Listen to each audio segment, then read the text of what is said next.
Yesterday is history, tomorrow is mystery, but today is gift. Nikmati. Saya seperti itu. Dan juga ketika saya punya prinsip seperti itu, saya memegang, akhirnya saya tahu masa lalu kita nggak bisa rubah. Kita lahir dari siapa, keluarga apa, itu kita nggak bisa milih. Tidak bisa memilih, tidak bisa rubah. Tapi ke depan kita bisa rubah. Ya. Ke depan kita mau jadi apa ditentukan hari ini. Kita mau seperti apa ditentukan saat ini.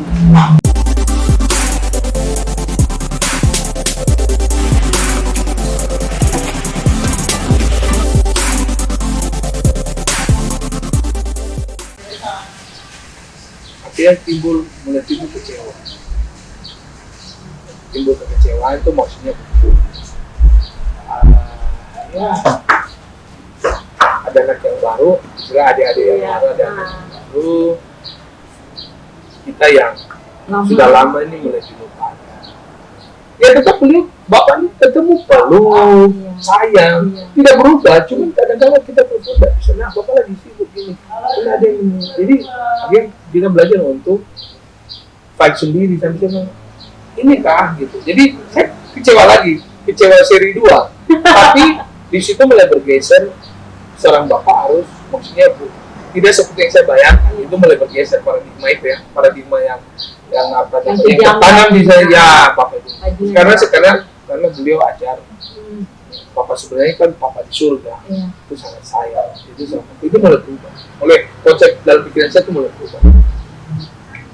Tapi di situ saya mulai belajar, maksudnya saya mulai belajar. Akhirnya saya tahu jawabannya. Setelah di Jogja banyak saya sadar. Ternyata jangan pernah anda manusia. Betul, tadi saya mau bilang, karena manusia buat kecewa. Ya, jadi gini. Si Om ini yang papa jadi yang papa, dia juga manusia, punya keterbatasan. Saya bersyukur sekali dia mengenalkan seorang pribadi yang sebenarnya lewat hidupnya dan saya tahu.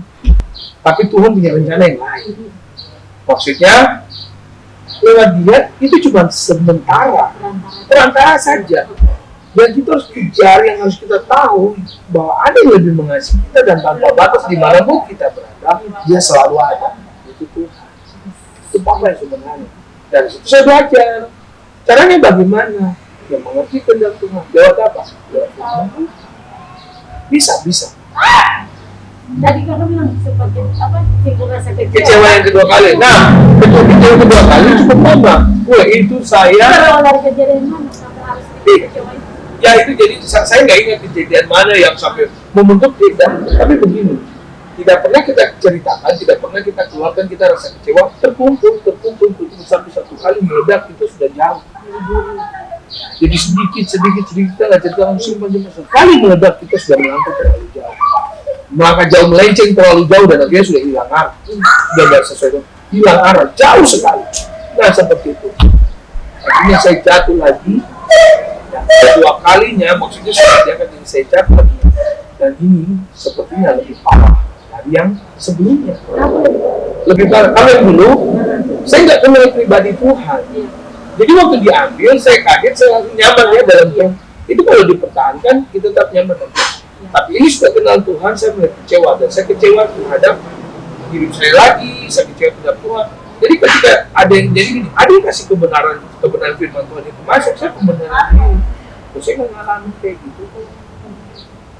Jadi kakak lebih mau yang real gitu loh. Iya, jadi yang kedua ini begini, yang kedua ini. Jadi ketika orang bicara firman, saya bisa lihat dari hidupnya. Bukan dari hidupnya. Jadi saya bisa membentengi diri saya dengan firman, tapi membentengi saya untuk saya tidak kembali ke kebenaran firman Tuhan. Gitu loh. Jadi ketika dia bilang, saya ngalami, saya tahu begini. Saya ngerti ketika dia bilang berarti saya tahu kan baik. Tapi saya dalam posisi begini dan saya jelaskan ke orang itu. Jadi dia nggak bisa ngomong. Jadi saya pembenaran firman Tuhan, walaupun arah sudah salah. Sebelum kamu jalan begini. Saya tahu kebenaran dia. Ini maksud dia harus putus. Saya bilang begitu. Tapi begini dia bingung lagi. Yang jelasnya, apalagi baru kenal firman Tuhan mau jelasin ke saya. Saya makan tentang kamu.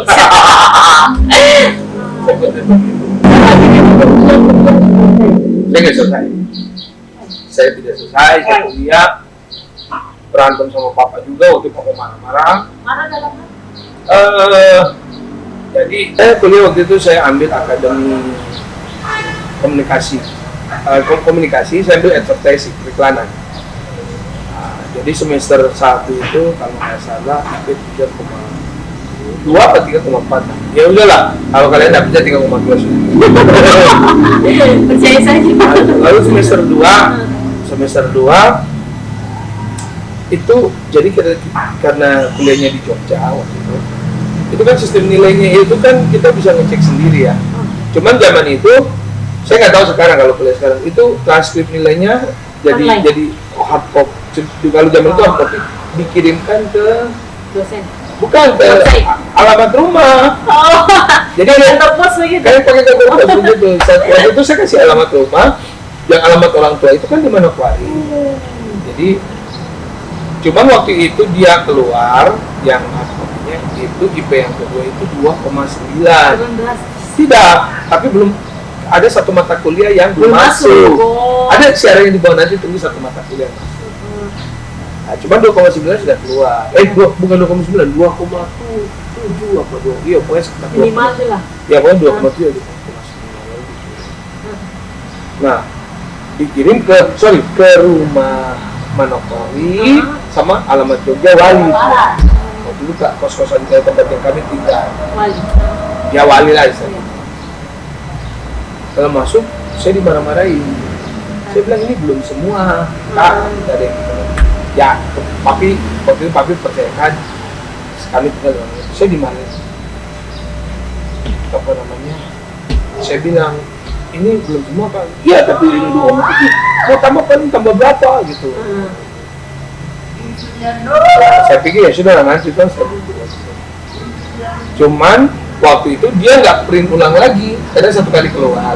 Cuman kita bisa pakai nomor mahasiswa karena saya waktu itu tahun kuliah berarti tahun 2002. Dia bayangkan tahun 2002 internet kayak apa. Jadi belum ada online tapi sistem link antar kampus. Jadi kita di dalam kampus tuh bisa pakai komputer bisa ngecek gitu loh. Jadi saya ngecek sudah masuk itu 3,4. Tapi belum print. Tapi memang nggak print, ngapain sudah nanti dikasih tahu. Tahu saya dimarahin. Kalau kamu nggak mau kuliah pulang saja begini. Tuh, ini ya si Om ini loh si bapak ini marah. Kan kalau nggak niat pulang saja. Akhirnya kakak lihat dia Marah iya betul marah. Saya wah jadi gini sebelum saya kuliah saya punya masalah di SMA. Oh. SMA. Beliau kasih uang untuk uang sekolah, saya nggak bayar uang sekolah. Ada itu 6 bulan apa ya? Saya pakai. Ya zaman itu cuma 60.000 ya. 60.000 sekolah satu bulan 60.000. Dapat di mana? Ya tahun segitu besar sekali ya. Jadi cuma saya pakai karena saya punya hidup seminggu itu 1 minggu itu 25.000. Itu 3 kali makan selama 1 minggu 7 hari cukup 25.000 cukup. Saya juga kayak dari lihat sekarang saya ketawa gila anak-anak sekarang jajan itu Bisa. bukan hidup itu jajan aja bisa 40.000 ya 40.000 sehari. Saya bilang saya segitu tuh 2 minggu hidup loh makan bukan jajan. Sehingga cerita saya kan punya masalah mungkin gara-gara itu tidak percaya. Jadi mereka nggak percaya kalau saya ini hanya datang main-main. Zaman itu kan zaman agak maksudnya masih susah ya. Bapak juga susah cari dana untuk kami sekolah susah. Nah, cuman saya jelaskan tuh bapak cuma telepon mana-mana tutup. Terus saya ya zaman itu ya sudah merasa dirangkul lalu seperti rasa dibuang. Iya betul. Rasanya bagaimana? Akhirnya muncul lah itu mulai kecewa. Nah, itu meledak semua. Sudah kalau nggak mau kasih sekolah nggak usah kasih sekolah. Saya kecewa yang kedua. Nah, itu Versi kedua. momennya meledaknya di situ. Saya nggak terserah. Kalian lebih percaya orang lain. Ya maaf notabene. Saya tahu setiap kali saya lihat orang ini punya hidup, kalian percaya saya hidup di dia, kalian percaya padahal ya ketika kita banding-bandingkan kan, ya tahu padahal orang ini brengsek juga. baik di depan aja. Iya, kalau ada si om ini baik, tapi kalau saya lihat, wah bajingan, saya gitu ya. Iya. Saya maksudnya orang yang dikasih panutan contoh yang jadi harus pimpin kita di Jogja ternyata kayak begini. seperti itu.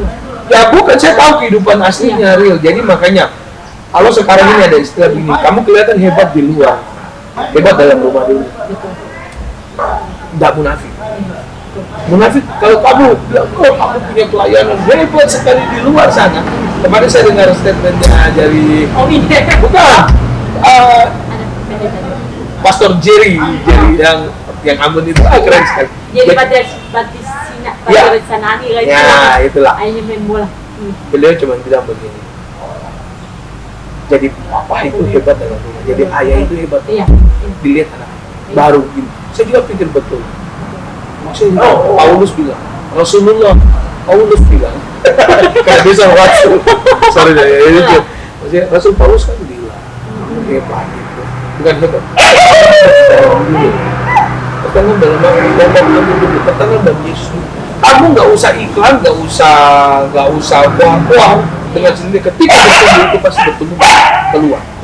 Terpanjat semua. Semua akan terlihat. Kamu nggak perlu iklan, dengan sendiri keluar dan orang akan melihat buahnya. Itu buah. Jadi kalau saya kuatkan, segala sesuatu dosa juga mulai dari dalam, karena disimpan di dalam. Kok kamu disimpan di luar tuh, simpan di dalam meledak lagi. Saya bilang, papa lebih percaya orang yang notabene maaf lebih brengsek. Saya itu sudah berusaha sekolah, ya maksudnya dalam hati saya bicara sendiri, saya bicara ke teman-teman, saya kecewa saya langsung sendiri. Artinya tahun 2002 itu sudah ini, ya saya sudah malas kuliah. 2002, 2003 sudah malas. Saya boleh bikin masalah. Saya mau bikin masalah 2003, 2004. Itu masalah mulai saya bikin masalah sampai si om papa ini langsung bilang, sudah kalau memang ini nggak bisa itu saya sudah disuruh pulang, ditelepon suruh pulang. Kalau nggak bisa diatur, dia bikin masalah lagi, suruh polisi penjarakan dia sampai saya datang. Jangan pukul dia, tapi nanti saya ketemu. Jadi saya bilang begini, kalian ya, di seluruh muka bumi ini siapapun saya nggak takut. Polisi, tentara waktu itu ya apa? Saya takut loh. Takut saya. Pak Omar di jenderal. Waktu saya bilang saya nggak takut. Siapapun dia mau jenderal, sampai saya bilang gitu. Teman siapa yang saya takut? Bukan orang ini. Om ini. Om ini. Muncul cum saya hilang. Melarikan diri kamu. Saya pernah dia muncul cari saya. Saya lari nggak bisa kemana-mana. Karena sebelah itu tembok pasar 3 meter. Itu nggak ada apa-apa, saya sudah ada di sebelah. Nggak pakai baju, bisa lompat ke sebelah, lari. Dia tidak berani. Ada beliau saya. Karena begini, saya nggak tahu kenapa saya takut sama dia. Yang lain saya berantem, saya suka berantem, saya senang. Tapi sama dia saya nggak berani. Karena ketika ketemu dia, walaupun saya sempat kecewa dengan dia, tapi ketika ketemu dia, ada sesuatu yang saya ingin dekat dengan dia. Jadi saya takut. Terus yang kedua, ketika dia kalau orang hidup dalam Tuhan, tidak usah kau bicara atas nama Tuhan, kau bicara A saja, seperti Tuhan yang bicara. Mungkin saya belum pernah ketemu Tuhan secara langsung, tapi saya lihat hidupnya dia berwibawa dan seperti apa yang keluar dari mulutnya. Memang gambaran itu seperti pedang bermata dua. Kita ketusuk saja itu, pasti benar itu firmannya buat saya. Yang dia bicara itu benar saya, apa dia baru bicara saja pun. Orangnya baru bicara saja kita sudah ketakutan. Apalagi orangnya marah kita kepotong-potong kita. Jadi ya tahun 2003, 2004 itu masa-masa kelamnya saya yang betul-betul mendekati, dan itu yang membuat saya hancur. Itu bukan saya nggak kenal firman. Ini saya sudah posisinya kenal firman. Saya sudah tahu, saya sudah dibaptis, saya sudah hidup baru. Dan saya jatuh yang kedua kali, seperti yang dibilang di Matius ya, yang kalau setan sudah pergi terus kembali tujuh setan lagi dia buat teman-temannya ini dia salah. Nah itu terjadi, saya mulai jalani, saya mulai atur hidup saya, dan saya sudah selesai dengan yang namanya takut akan Tuhan dan lain. Saya mau jalan dengan saya punya gaya sendiri karena saya sudah semakin besar. Saya harus menentukan arah hidup saya.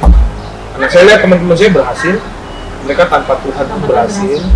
Mereka bukan orang yang kenal firman Tuhan. Mereka dari seberang, orang-orang yang lain, ada yang beragama lain, mereka dengan cara hidupnya mereka berhasil. Dan saya menghidup, cuma berhasil. Hidup baik-baik saja, punya rumah, punya mobil, punya fasilitas, sudah. Mulai banding-bandingkan. Saya banding-bandingkan, tapi saya ya Kristen ke gereja ya kebetulan aja. KTP aja lah. Ya, kalau mau gereja, kalau enggak lah ya sudah. Gereja mungkin diajak teman dekat, ya pergi gitu. Sudah hidup itu mulai terjadi seperti itu. Itu, ya yang tidak hidup begitu. Itu nanti saya ceritakan dia cerita tahun 2009, 2008 akhir saya ketemu, tapi secara pribadi. Beban yang saya pikul dari 2003 itu tidak terselesai sampai 2008 dan itu ternyata tidak keluar, dia tetap nyangkut di dalam. Selama itu proses itu kan ada si Om ini yang depan enggak? Tidak. Benar-benar berjalan. Ya begini, 2005 atau 2006 saya ketemu lagi. Udah bisa Kan marah. memisahkan diri. Saya menjauh. Akhirnya sekitar 2005 atau 2006 itu ketemu beliau lagi. Dia welcome dia tidak marah, tidak apa. Dia suruh, nah ini, ayo sini. Saya nggak ada apa-apa. Saya nggak ada apa-apa. Dia sebelum saya, ya itu memang karakter bapak. Begitu dia bicara begitu, saya bikin saya langsung hancur. Maksudnya leluh begitu. Saya yang salah. Saya yang salah. Yang salah ternyata tidak salah. Maksudnya dia, saya yang salah. Ah, ah. Dia bilang, oh saya yang salah. Saya yang bajing, saya yang penjahat. Apa yang beliau katakan itu benar, tapi saya yang keras kepala, misalnya kepala batu, kepala angin lah. Kita orang timur ya bilang. Tapi begitu ketemu, ya saya harus selesaikan, saya harus perbaiki step by step. Tapi kan tetap ketemu sampai akhir 2008 itu membuat saya kembali ketemu pribadi. Saya ketemu itu langsung, saya tidak ketemu lewat A, B, C. Saya langsung merasakan Tuhan jamah itu seperti apa, dan saya tahu. Dari situ saya mulai belajar berubah, saya belajar. Saya masih jatuh bangun, tapi saya mulai sudah komit ya. Tahun 2009 itu saya mulai komit, jatuh bangun sampai itu masih di Jogja. Mulai dipulihkan step by step sampai pengalaman yang luar biasa itu di tahun 2009 akhir atau 2009 saya 2009 Desember itu ada satu momentum yang luar biasa, makanya nanti saya ceritakan di seri berikutnya itu apa yang nanti ditanya ya. Lalu saya berjalan mulai bisnis, mulai usaha, mulai membangun keluarga sampai 2014 saya balik lagi ke Papua. Kami balik 2014 ke Papua, lalu dari 2014 itu di Manokwari ya, sampai 4 tahun di Manokwari.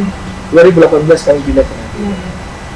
Tadi Nabire ini sampai hari ini kami saya banyak gitu kan ada yang pasti ada omongan-omongan orang yang bilang dia tidak akan berhasil. Ya, jadi gini, itu kalau saya cerita rinci lagi, yang dulu itu nanti sesinya terserah ya, mau apa yang mau ini. Itu nanti seru. Jadi gini, itu saya punya hidup ya, hidup. Tapi di dalam prosesnya, contoh, yang 2003 itu hancurnya kenapa? Itu nanti endingnya di 2009. Desember. Nah, yang akhir 2008 akhir, sampai saya ketemu Tuhan. Itu yang nah itu ada ceritanya yang sebenarnya luar biasa. Lalu 2009 ke 2014 itu ya hidup mulai saya berpelan. Dari 2009 ada momentum yang akhirnya saya tahu buahnya yang ketika saya bertobat betul-betul saya mulai mengambil, ternyata ada dampaknya. Lalu 2009 ke 2014 itu saya jalani. 2014 ke 2015 saya pengalaman terobosan yang luar biasa. Tapi 2018 Tuhan ada berbicara sesuatu, saya pindah ke sini. Ada tujuannya lah. Tujuan ke sini. Dan memang tujuan hidupnya di sini. Itu seperti saya punya kaki-kaki kursi pijakan saya dihancurkan semua. Benar-benar. Terus 2018 sampai hari ini saya sedang diproses, tapi pemulihan itu mulai terjadi dan luar biasa. Jadi terserah kamu mau cerita yang mana. Kalau kita cerita panjang sekali atau mau dibuat sesi, terserah. Jadi seperti itu. Nah, di baik tadi tidak akhirnya memutuskan untuk berhenti. Betul. Ya. Tapi masih stay di Jogja. Yang Ya, stay di Jogja. berhenti di Jogja. Stay di Jogja. Itu Masuk asrama lagi. tidak. Saya kos. Utang kos sampai 1 tahun. Itu utang dong. Maksudnya harus dapat uang dari mana secara. Saya nggak tahu. Lalu akhirnya membeli. Ya, itu yang mulai 2003 itu. Saya salah satunya saya jadi debt collector. Cerita dulu itu. Nah, jadi tapi sebenarnya ceritanya itu jadi Panjang. satu. Iya, kalau mau dengar cerita putus-putus kurang seru. Itu harus ya bukan saya maksakan, tapi ada cerita tahun yang itu. Saya orang penasaran juga. Itu seru sekali. Guys, semua tadi udah dengar Bapak sedikit pengalaman dari Kak Ino atau Marcelino Cray. Jadi Crips. bagaimana dia ketemu sama Om Satu ini sampai akar pahit dalam dirinya tuh bisa diubahkan akar pahitnya. Mungkin statement terakhir buat teman-teman di sana yang mungkin dampak trauma atas keluarganya Ya. gitu loh. Saya pernah dapat apa namanya statement. Saya suka nonton film apalagi film maksudnya film yang bermuntun. Ya kalau zaman dulu ada film-film yang nah jadi gini film Disney saya suka sekali ya. Disney dia mengajarkan banyak hal, tapi satu yang membuat saya membekas sekali itu salah satu dalam scene-nya di dalam dia cuma bilang begini, yesterday is history. Kemarin ada sejarah, cerita, history. Today is mystery. Sorry. Tomorrow is mystery. Misterinya tuh di Jadi depan. besok kita nggak tahu apa yang terjadi. But today is gift, berkah. Jadi gini buat saya. Yang kemarin itu sejarah. Ke depan kita nggak tahu. Tapi nikmati hari ini. Karena ketika kamu dibagi kesempatan buat hidup di hari ini, nikmati itu. Nikmati jangan keterlaluan. Nikmati jangan sembarangan. Nikmati sesuai dengan apa yang dia mau. Keren. Karena selain daripada itu sia-sia, fana dan habis. Semua sampah. Ya, semua itu sampah. Jadi yesterday is history, tomorrow is mystery, but today is gift. Nikmati. Saya seperti itu. Dan juga ketika saya punya prinsip seperti itu, saya memegang, akhirnya saya tahu masa lalu kita nggak bisa rubah. Kita lahir dari siapa, keluarga apa, itu Kita nggak bisa milih. tidak bisa memilih, tidak bisa rubah. Tapi ke depan kita bisa rubah. Ya. Ke depan kita mau jadi apa ditentukan hari ini. Kita mau seperti apa ditentukan saat ini. Makanya setiap hari adalah pertandingan. Paulus bilang, kejar. Kamu seperti seorang atlet. Hidup ini seperti pertarungan, perlombaan. Kamu harus lari terus. Kamu harus berjuang. Setiap hari ada ujiannya, tidak mungkin tidak. Hari ini saya baru diuji. Tuhan, itu selesai ujian, liburan, nggak ada ceritanya liburan. Ketika kamu merasa liburan, di situ iblis berjuang hajar kamu lagi, kamu menang. Nah, jadi kayak gitu. Jadi kalau kemarin itu kita nggak bisa rubah, tapi depan kita yang menentukan. Berarti kan harusnya begini, jangan hidup dari masa lalu dong, salah sekali. Hidup yang sekarang. Cukup jadikan pelajaran. Pelajaran. Oh, saya pernah salah di sini, ya jangan goblok lagi. Saya pernah jatuh di sini, ya jangan jatuh lagi. Iya. Selesai. Memang kita nggak pernah tahu kita ditempatkan, tapi yang saya tahu begini, Tuhan tidak pernah sembarangan. Karena bagaimana? Hebat loh Tuhan, hebat loh Papa di surga. Kita begitu ada sebelum kita ada, dia menenun loh, beda loh. Iya. Beda seperti Marcelino Cray jadi, Allen jadi, ya kan? Si Budi jadi, si siapa jadi, Eko jadi, kan kamu enggak gitu. Dia menenun step by step detailnya dia sudah tentukan. Kamu mau, saya setting kamu seperti apa? Itu step by step. Jadi tidak ada yang salah. Tidak Kamu ada yang diciptakan itu salah. ada persisnya Sempurna, gitu. terbaik, ada blueprintnya, ada kamu nih goalnya nanti jadi apa? Itu kamu yang tentukan sendiri. Ya, enggak. Tuhan sudah merancangkan. Tinggal kamu berjalan. Tinggal kita mau nggak? Iya. Karena begini, yang saya tahu, dia pribadi yang sopan. Walaupun dia ciptakan kita, tapi dia kasih hak namanya kita memilih. Hak untuk kita menentukan ya atau tidak, mengikut atau tidak, itu dia tentu. Keputusan kita. Jadi dibilang Tuhan berkuasa sepenuhnya atas hidup kita. Secara otoritas iya. Tapi secara nyata, tergantung kita mau libatkan dia atau tidak. Dan dia sopan. Ketika kita nggak mau libatkan dia nggak terlibat. Keren Tuhan kita. Jadi dibilang begini, Tuhan tanpa terbatas.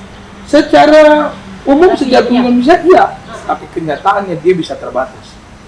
Dia bisa saja tidak bekerja dalam kita karena kita nggak mau. Kita tidak mau. Dia sopan, dia hargai hak yang dia kasih. Kalau kita minta, kita bilang Tuhan libatkan. Tuhan terlibat dalam hidup saya 90%. Hanya 90%.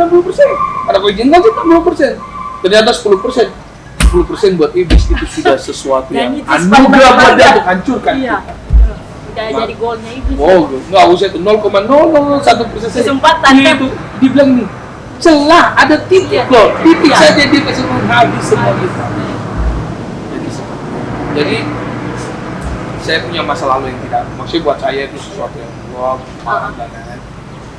Itu nggak ada masalah sih. Dan tidak bisa dilupakan ya? Iya, tidak bisa dilupakan itu histori. Saya lahir dari siapa, saya punya saudara. Terus akhirnya setelah saya harus maju ke depan, saya lupakan mereka. Nggak bisa, sampai hari ini tetap papa kandung sudah meninggal ya. Jadi papa saya, mama istrinya papa, mama sambung, papa sambung itu dia. Saya bilang itu tidak bisa merubah keadaan. Tapi buat saya bisa hidup. Saya bisa bergaul dengan mereka, bergandingan dengan mereka. Tidak apa-apa, tidak ada masalah dengan hal status yang diberikan dunia, status yang papa sambung, mama sambung, saudara tiri. Tidak. Ketika saya mengenal mereka, ketika saya hidup dengan mereka, ketika saya bergaul dengan mereka, kesempatan buat saya menularkan yang namanya yang Tuhan mau dalam yang Tuhan mau bisa saya keluarkan, share yang Tuhan inginkan, yang Tuhan mau contoh seperti apa, saya praktekkan kehidupan Tuhan tuh harus begini, dan mereka bisa lihat, mereka bisa kaget. Oh, ini buahnya gitu loh. Ya, jadi ketika mereka bisa bilang gini, oh Tuhan maunya begini loh, kita nggak contoh. Jadi ya seperti itu. Ya, pelaku firman. Dan mungkin yang terakhir buat anak-anak yang mungkin struggle sama keluarga yang broken home, karena kakak juga even lahir dari keluarga broken home gitu loh. Jadi itu per case ya, per kasus, kita nggak pernah tahu jiwanya seperti apa, kita mentalnya bagaimana? Mentalnya ya, kalau pada umumnya akan merasa kecewa dan lain-lain ya. Mereka akan marah, mereka akan tidak terima dengan kenyataan, keadaan, mempersalahkan banyak hal. Mau dari Tuhan sampai manusia, semua mereka akan salahkan. Termasuk saya pernah lakukan. Cuman begini yang saya katakan bahwa ya tadi, hidupmu ke depan tidak ditentukan dari kamu lahir dari masa lalu kamu, dari keputusan. Jadi yang saya mau katakan ya hidup ya, kamu hidup benar, semua akan berubah. Kamu punya kesempatan. Kesempatan. Saya sekarang bisa bertemu dengan orang-orang yang punya latar belakang broken home dengan segala masalah. Dia begitu ceritakan, ya saya bukan sombong, bukan merasa hebat, tidak. Tapi saya bilang saya pernah alami. Dia pernah ada kasus teman saya begitu, dia bilang begini, bapaknya gini, ibunya gini. Ketika saya cerita, saya hidup satu rumah dengan ibu saya dari kecil, dia bilang, kok bisa bro, kok bisa?